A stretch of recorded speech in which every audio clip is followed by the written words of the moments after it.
We have obviously we have the situation with the Democratic Party. They leaked.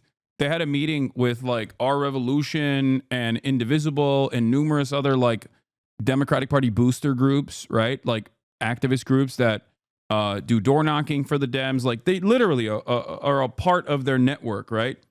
Important parts of their network. They had a meeting with them the other day, and ironically enough, in that meeting, the Dems got very upset. Apparently, why were they very upset? Well, they were very upset because those groups were demanding the same exact thing that we've been saying, which is, hey, can you guys do something, please? Like, the country is getting ripped apart, and we're watching it unfold, and it kind of seems like you guys are asleep at the wheel. Well, it turns out the Dems got very mad. Not mad at the Republicans, mind you, mad at those liberal groups like Move On and Indivisible. Now, these guys are not Marxist-Leninists, okay? Let me explain something to you. These people are not in any way, shape, or form revolutionary groups, okay? We're talking about Move On and Indivisible. They're liberal groups. They work within the confines of the Democratic Party for the most part. Now, of course, they're a little bit more progressive than the Democrats on key issues, for sure. But overall, this is the heart of the Democratic Party's door-knocking operation. This is at the heart of the Democratic Party's, like, outreach operation, okay? These are regular-ass libs. And it's understandable that these regular-ass libs are saying, hey, Democrats, can you lead, please? What is happening? Well, it turns out Democrats are pissed off at them. So one of the groups, pejorative now, extends to any cohort of humans asking Democrats in any organized fashion to do anything beyond just fundraising, sending death robots to Israel and shrugging. Anyone who wants politicians to do politics is a pie-in-the-sky purist. We have officially gotten to a point where the Democrats are basically stating like, oh, you want us to actually do things? You want us to actually stop the Republican Party, for example, or try to stop the Republican Party, for example? What kind of ridiculous activism is this? It is kind of crazy that this is the state of affairs within the Democratic Party. Okay, a rudderless ship, a operation simply designed to extract resources from as many people as possible so that they can basically send all of that money back to, I don't know, different kinds of marketing initiatives that their friends and their immediate family members work at. It's this massive grift. It's this money extraction operation. And there is no way, there is no reason to demand anything from them. Just give them money and shut the fuck up. At least they are not the Republicans. This is basically this is my criticism of the Dems in full display. Like, this is them basically admitting what I say all the time. It's like they just looked at the situation and said, nah. What do you mean? No, like, what did you think this was? You misunderstood. You misunderstood. No, we are not the Republicans, so give us money and shut the fuck up.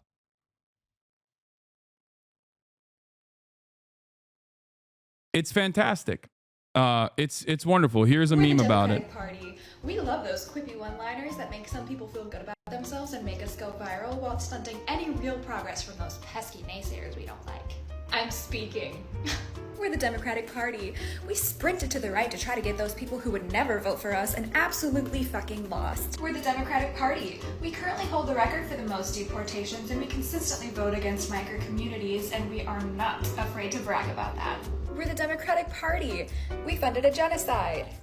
We're the Democratic Party. We marked any emails about Gaza during our presidential campaign as no response, so they would be exempt from any outreach or engagement from us. We're the Democratic Party. We pushed an internal memo to get Biden to say that COVID was no longer a threat to score political points, completely rejecting any science and getting you to take your mask off, further driving a wedge between disabled and immunocompromised people and everyone else, also while doing nothing about long COVID and being extremely unclear about the status that we're in this pandemic. If we could just have that line start at like 2100 and not 0, I think that would really help us. No, they're not gonna look into what manufacturing consent means. They don't ask questions of us. We're the Democratic Party. All that considered, we push for mask bans alongside our Republican friends. We're the Democratic Party. We will always... Okay, to be fair, masks, scary. Yeah. If you wear a mask, especially if you're at a protest, okay, then it's much harder for the surveillance apparatus to log your identification. So, sorry. Oh, are you sick? Are you sick in public? And you wanted to be, you wanted to be a nice person? You wanted to be a thoughtful individual? Fuck you. Except also, when push comes to shove, when there's like wildfires, for example, taking place, then we'll actually go back to the exact same groups to be like, hey, we really fucking need masks right now. Can you guys give us some of your masks? It turns out masks are not a face diaper. Always make concessions to our Republican friends. We're the Democratic Party. We know that the other side is like way worse, so just like give us money. We're the Democratic... Yeah. Oh yeah, you saw that. I know. You said that they were going after people who didn't vote for us rather than us. I know. Yeah. We love that part. We're the Democratic Party. If you're not at the table, you're on the menu. Slay. The problem here will always be that we have high standards for the Democratic Party. We want them to do good shit all the time versus the Republican Party who voters have no standards and vote to make neighbors' lives worse instead of better. No, that's not true. Okay. And I'll explain why. I get what you're saying. In terms of the Republican agenda, their agenda is death and destruction, which is easier to do. It's easier to break things than it is to build things. Except that didn't used to be the case. Okay. Post FDR, it was actually much harder to untangle the federal government. It was much harder to advocate for austerity.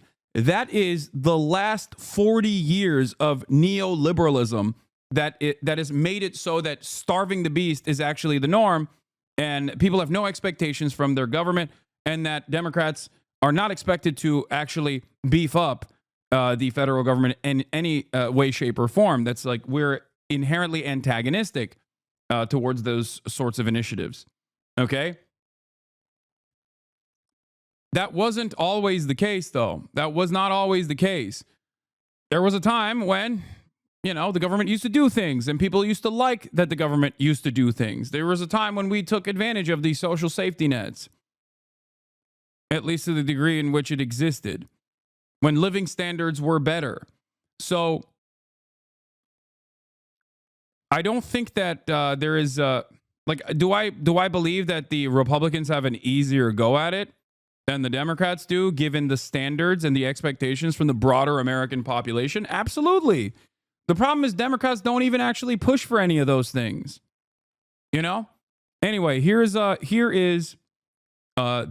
conversation that took place from someone that was there at that meeting, trying to figure out how much I can say without doxing myself. But long story short, there was a meeting/protest today where over 100 community leaders and advocates met with Schumer, among others, and it went horribly wrong because he basically admitted that they never thought about how to fight back. Everyone was mad as hell and demanding Dems do more. At one point, he basically laughs at my mom and smugly tells her that if she wants the community to be helped, then she needs to run for a position and help her community. And then my mom had to sternly remind him that she did. And she ran for her position and she won, which is why she's there with the rest of the advocates and leaders, because they're doing their jobs and the top Democrats aren't doing theirs. Super awkward. Remember, the entire dynamic of this meeting that took place yesterday was specifically for community organizers, activists, people that actually work within the Democratic Party, but like are directly door knockers and like the voice of the Democratic Party, the outreach operation of the Democratic Party, were going back to their elected representatives and going, guys, things are fucking going crazy. Okay. Things are blowing up. And if your expectation is that you just sit by and wait for the Republicans to perish due to their incompetence, like this is not going to work. You need to help them fail. If possible, please. Can you do something, please? Can you maybe tilt the scales in our favor in any way, shape, or form? And their expectation is no. Also, towards the end, they told the crowd that everything's off the record and they can't be held to their word, Lamau. And then they did. They leaked this meeting that took place. They leaked to the Axios guys that they actually hated. They said that the entire conversation was off the record. And then, of course, predictably, they went back to Axios and leaked to them, which is a center-right publication, of course, that they are pissed off at the liberal groups like Move On and Indivisible. If you are the Democratic Party and you're pissed off at Move On and Indivisible, who is in your corner? There's no one in the base then. You just hate your base. You actively hate your base. You despise your base. This is the base of the party. This is not like a lot of people will immediately say, Hasan, you're a socialist. Hasan, you don't like the Democratic Party. You want a proletarian revolution. Okay? Hasan, you are inherently antagonistic because you have a biased position on the genocide in Gaza, and that's why you're constantly cynically criticizing the Democratic Party. Those people don't understand that I work within the confines of the existing political structure all the time. Okay? This does not mean that I agree with everything, but I understand that if politics is the art of the possible, okay, then do something. Do something and show us what is possible. Okay? Yes, it is correct. I am biased against a country that is doing genocide and a Democratic Party that allowed it to happen. Okay? Having said that, however, I have maintained this position throughout the entire election cycle. If you were in here watching me cover the Democratic Party's incompetence, okay, socialists benefiting immensely from capitalism. Got it? What? Dude, I just want healthcare, man. What are you talking about, please? And it's not even just for me. Like, I'm good. All right? It's like, I understand that higher degrees of socialization and a government that actually allows there to be more unionization will open up opportunities for more political mobilization down the line. That's it. That's it. That's all I'm saying. It is crazy. Do Dems even care about their voter base? No, they don't. And this is my point. Like, anyway, socialist yet tremendously beneficial. Capitalism is great for me. Yeah, okay. So what? What's the expectation? I should just shut the fuck up and just be like, no, the Democrats are doing great, guys. And I'll take it one step further. The Republicans are doing great. They're doing great for me. It's awesome.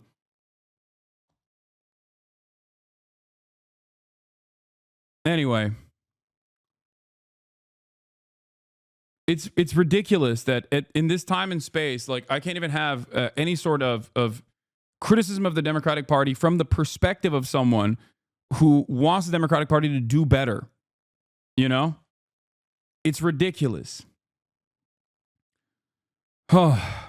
Anyway, I've done this throughout the entire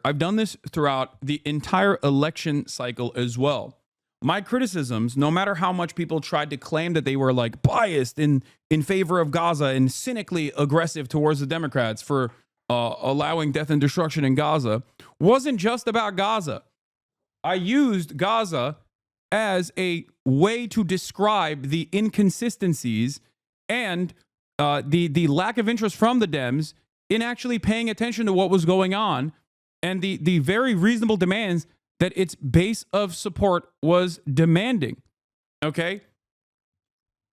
Gaza is a microcosm of that issue at the heart of the Democratic Party right now. There are so many other issues that I also talked about throughout the entire election cycle that the Dems were not responsive to. Okay? And this is another instance where I am explaining to you that I'm not saying this from the perspective of someone who cynically wants to undermine the Democratic Party. There are plenty of people, many very thoughtful leftist content creators out there who I agree with almost entirely, who very actively say, no, it's done. It's over. Dems are done. Throw them in the trash. Okay? Throw them in the trash bin. I'm not saying that. Okay? I'm still maintaining the position that, like, this is the only game in town. And if this is the only game in town, then they have to do something. And it's crazy to me that liberals still turn around and say, yeah, we are the only game in town, and you should shut the fuck up.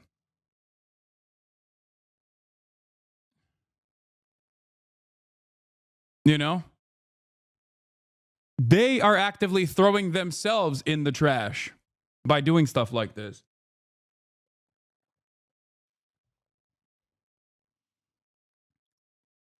Anyway,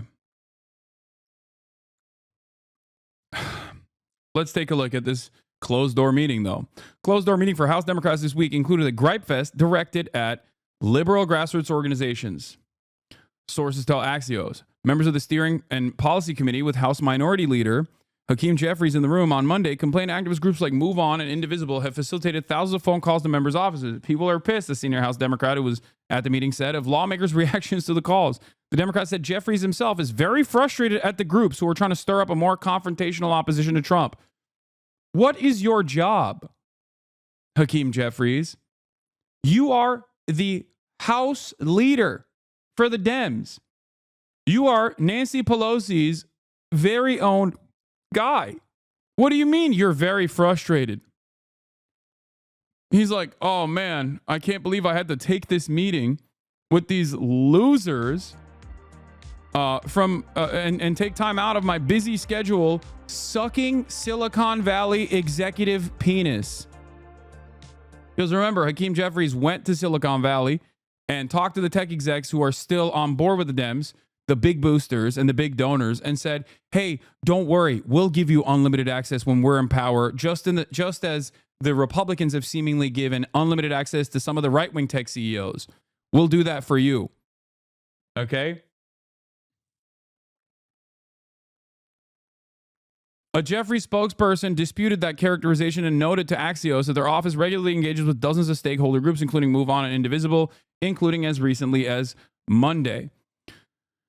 Zoom in. There were a lot of people who were like, we got to stop groups from doing this. People are concerned that they're saying we're not doing enough, but we're not in the majority, said one member.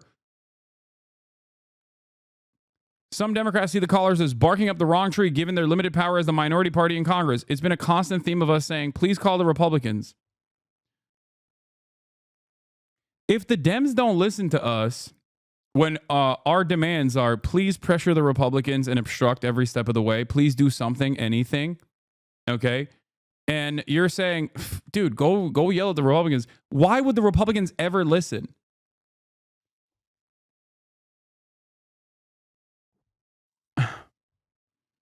I reject and resent the implication that congressional members are simply standing by passively, said Representative Richie Torres. Yeah, he's not. He's not standing by passively. He's actually actively helping the right-wing agenda, as long as it's as long as it's helpful to Israeli causes. The other side, people are angry, scared, and they want to see more from their lawmakers right now than floor speeches about Elon Musk. Indivisible co-founder Leah Greenberg told Axios. Indivisible is urging people who are scared to call their members of Congress, whether they have a Democrat or Republican, and make specific procedural asks. Our supporters are asking Democrats to demand specific red lines are met before they offer their vote to House Republicans on the budget when Republicans inevitably fail to pass a bill on their own. What's crazy about this, okay, what's crazy about the situation is that Chuck Schumer has said that they would pass the budget.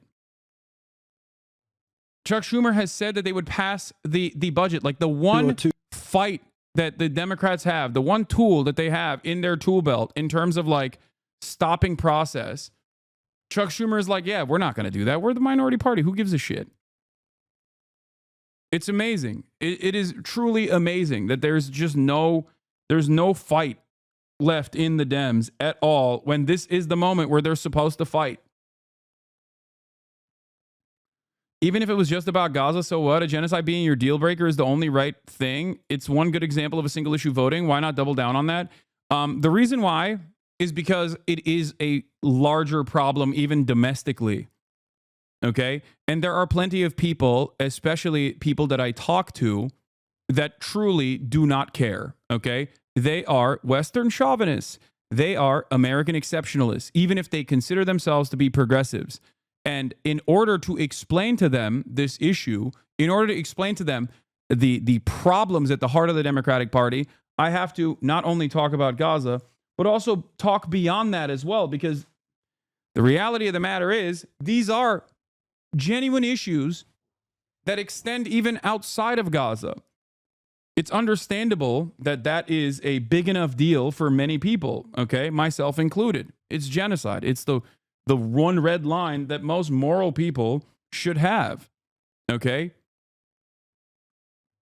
But as my job as a political commentator, my job is to speak to liberals, conservatives, people that are outside of my immediate ideological allegiances, okay?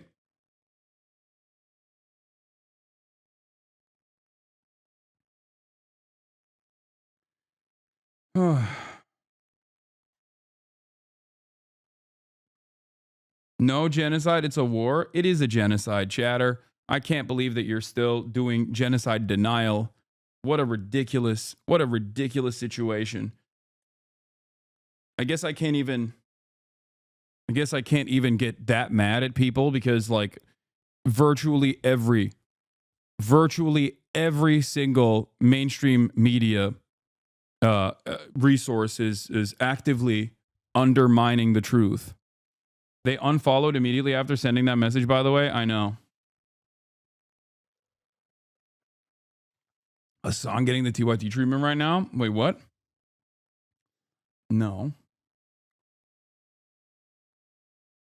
Why are people not putting all that important little next to Bernie Sanders' name to good use? Democratic Party is officially dead. All right.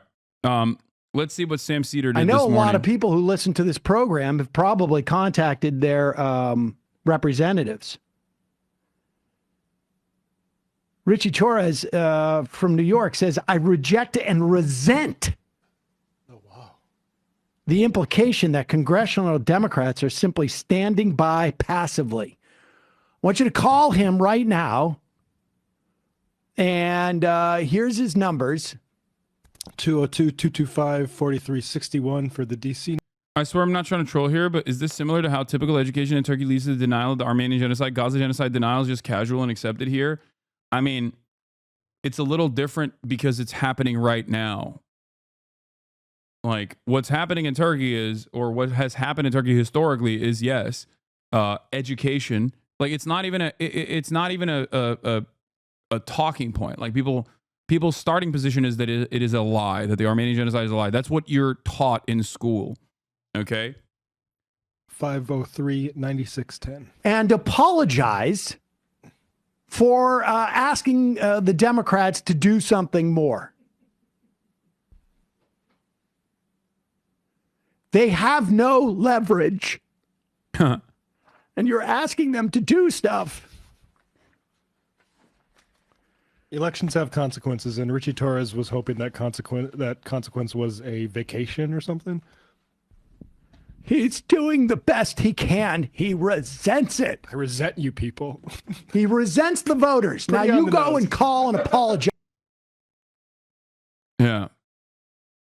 You go and call and apologize. I got my mom in a majority report after she stopped watching TYT recently.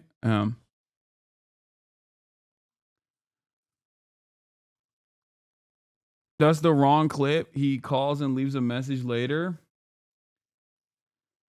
Yeah. Anyway. All right. So that's the situation. Dems are mad as hell. Mad at their base for demanding that they do things. How dare you demand that I do things?